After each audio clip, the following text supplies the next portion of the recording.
mücadelesini, kurashini odilona, o'zini haqiqati bilan, kayvonlik bilan olib boryapmiz. Zafar hoji akamizga bitta qarsaklar bo'lsin. Mana shu inson kurashimizni, ko'pkarimizni bilan odilona o'zini kayvonligi bilan olib boryapti. Mana shunday bo'lishlikka har birimiz harakat qilishimiz kerak. Mana shu to'ylarimiz odilona bo'lsa, yurtimizda to'y ko'payadi. Hoji aka mana shu yigitlarga duoni berasiz, ko'pkarni boshlaymiz. Assalomu alaykum.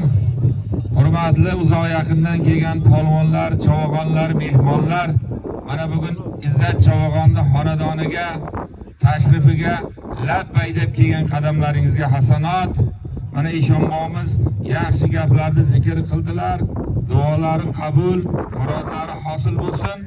Inshaalloh duo bu ulamolarimiz aytganki, qalbdan qilingan duo bu ibodat darajasida, ibodatda qancha savob bo'lsa, duoda ham shuncha savob bor.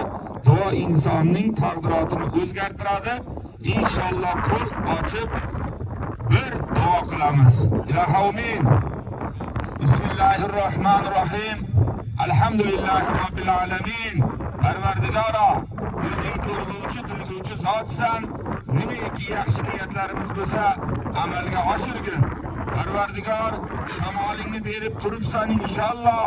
Umid qilib turibmiz, rahmat yomg'irlaringga ham berguvchisan. Parvardigor, shu go'daklar umrini uzoq qilgin, rizqini butun qilgin. Ortidan el yurt qaraydigan orli, nomusli yigitlar bo'lib vaqt voyaga yetkazgin. Parvardigor, sherda qo'l ochib turgan insonlarni ham xonadonlarni obod qilgin, umrlarini uzoq qilgin, rizqlarini butun qilgin. Oralarimizda befarzandlar bor, qo'shcha farzandi solihlar ato qilgin. Oralarimizda shifo talablar bor, shifoi karamingdan shifoi komil ato qilgin. Oralarimizda kimlarning farzandi, kimlarning otasi, kimlarning aka-ukasi uzoq yurtlarga safarda yuribdi. Xudoy taolo shularning ham safarini bexatar qilgin. Sog' salomat vataniga kelib, mana shu Izzat ukamizday xalqqa osh non berib, baholi qudrat, ko'pkarib kurash berishligini Alloh nasib ro'zaylagin. Shu yerda qo'l ochib turgan chavog'onlarni ham Xudoy taolo iqbolini bergin. Ostidagi markablarni ham yiqildi-surildidan, har qanaqa kasallikdan o'zing omonda saqla.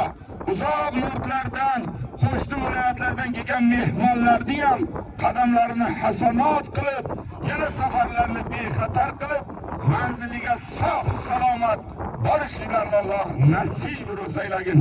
Allohumma robbana atina fid dunya hasana va fil oxirati hasana va qina azoban nar. Rahmatga